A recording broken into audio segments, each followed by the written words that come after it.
So I haven't actually done a podcast in a while. I did a little ramble yesterday on my YouTube, but being Sunday, something that I like to push with my girls is Self-Care Saturday.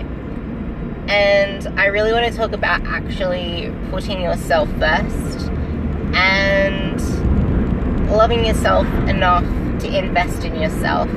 Because honestly, so many people try and say, oh, but priorities with this person and this person, or priorities with the family, without actually looking to look after yourself.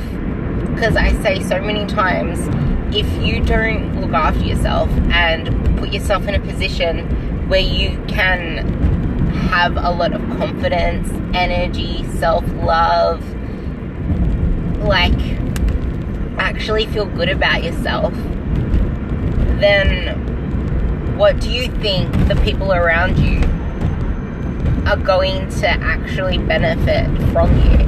Like, if you can't give them 100% because you're not 100%, then, like, think about that.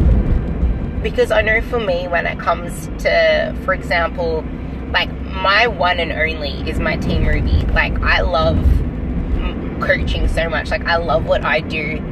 And it's not just because it's my living and it's what, like, gets me through the day and, like, surviving.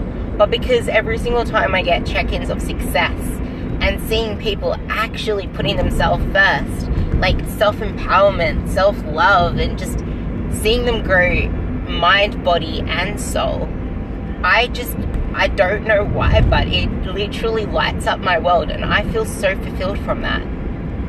So, although that's my number one, if I didn't invest in myself and give myself the time to fill my cup, which I admit sometimes I don't always do, because I put, like, my clients first a lot of the time, but I'm trying to develop a routine where I do have that downtime to refill my cup, recharge my batteries.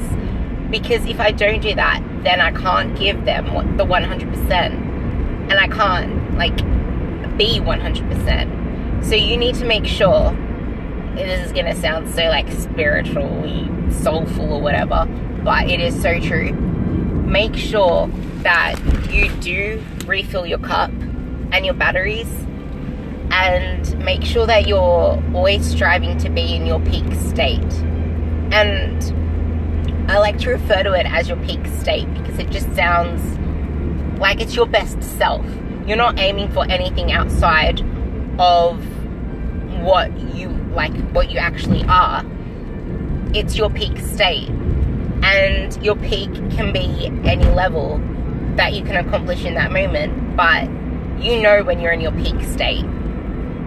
Like, I like the word flow now because I've heard it so many times, but you need to be in flow with yourself, in tune with yourself.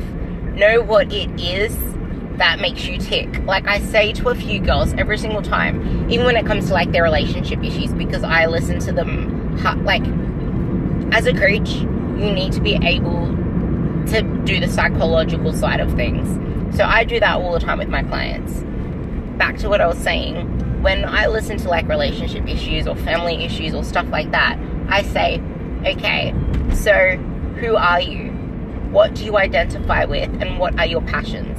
If you were to go on an island by yourself without whoever it is, what would you do?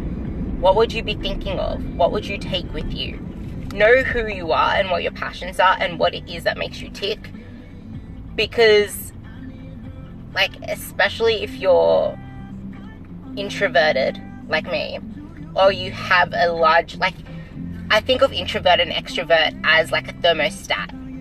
You can be more of one or more of the other, or you can be dominantly one, or you can be, like, close to the middle and have 50-50 or 40-60 or 55-45 sort of thing. But anyway, you need to know, like, what your personality type is.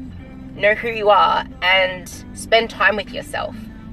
Actually spend time with yourself, whether it's doing, like, this is something I can't do because I do not have patience to sit in a bath But if you're the person that can sit in a bath, forget everything, put on candles, like put all whatever smelly oils you like in the bath, like lavender oil, eucalyptus oil, whatever, and actually relax and spend time with yourself, then do that.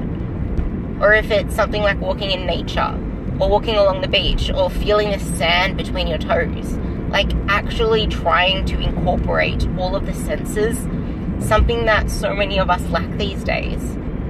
Incorporate feeling, like your feet on the sand, smelling things, hearing sounds, like when you're going for a walk. Like, just spend time with yourself. Invest in yourself, because you need to be able to love yourself enough to invest in yourself. Put yourself first. Put your health first. Put your fitness first. Like, that's why I love what I do as well, because I'm able to walk the talk. Like, I live my business. I try to make sure that what I do is a business card pretty much for what I do. Like, I'm not going to go against what I preach, because I preach everything that I truly believe in. So I'm going to follow it myself. I don't get people who preach something and then act another way. Everything I do, I try to line up, because that's the only way that I can truly spend time with myself in everything that I do. And that is why I section out my workout times in the morning, because my working out time in the morning is my time with myself. I do it for me, and I do it to chase my own goals. And to me, chasing my goals gives me fulfillment. And it may not be like massive goals, like I'm going to do a comp, I'm going to do this, that, the other. It's all about goals of just improving myself, like me against me. And as I said in my other podcast, progress isn't linear. So it's not always about chasing PRs, chasing certain aesthetics, chasing certain numbers on a scale or measurements or whatever. It's a continual sense of flow. Like, just trying to be better, mind, body, soul, in my mindset, in my mentality. I find building my fortitude and my mentality really strong, and my visualization, building that, it's gonna leak into everything. So I guess what I'm trying to say is really, really spend time with yourself, know what your passions are, and put everything into your passions. Like, nothing beats great nutrition. So to me, making sure that you fuel yourself with the right foods to give you energy, to give you performance, to give you functionality.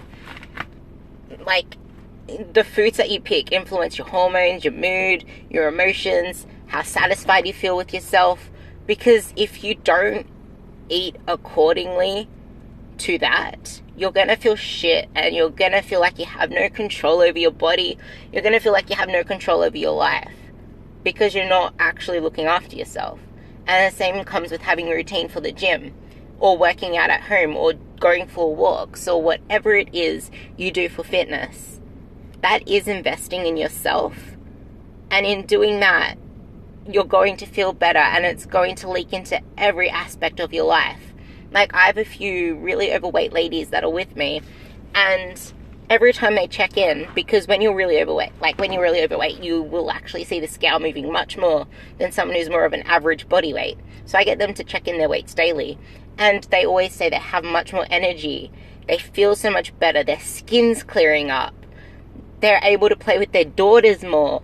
Their daughters are starting to eat really healthy now too. Like, even the babies are, like, even if they have little toddlers, like, they're just able to go for a walk with their kids more and not get puffed out. Like, it leaks into more aspects of your life than you realize. So I hope that's great for a self-care Saturday or Sunday, wherever you're living, and have an awesome day.